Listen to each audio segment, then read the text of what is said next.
Kita beralih ke berita selanjutnya, berdayakan pangan lokal, pemerintah Kabupaten Maluku Tenggara akan membatasi konsumsi beras daerah. Pemerintah Kabupaten Maluku Tenggara berencana akan membatasi konsumsi beras daerah. Upaya itu dilakukan guna memberdayakan pangan lokal, seperti embal yang diolah dari singkong sianida, juga ubi-ubian produksi petani lokal Maluku Tenggara. Menurutnya, konsumsi beras daerah Maluku per kapita per tahun masih lebih rendah dibanding konsumsi beras per kapita per tahun secara nasional, dengan presentasi mencapai 74,8 kilo per kapita per tahun. Sedangkan secara nasional berada di angka 88,9 kg per kapita per tahun.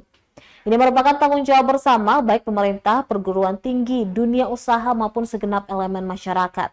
Pemerintah dalam hal ini lanjutnya berperan sebagai regulator, fasilitator, motivator, dan dinamisator. Dirinya berharap masyarakat harus mampu berperan secara aktif dalam mensukseskan program yang digulirkan pemerintah untuk memproduksi dan mengolah serta memasarkan pangan lokal yang ada. Untuk diketahui, acara launching ini turut dihadiri Dinas Ketahanan Pangan Provinsi Maluku, Deputi 2 Penganekaragaman Konsumsi dan Keamanan Pangan, Forkopimda Maluku Tenggara, anggota DPRD Kabupaten Maluku Tenggara, juga TPPKK.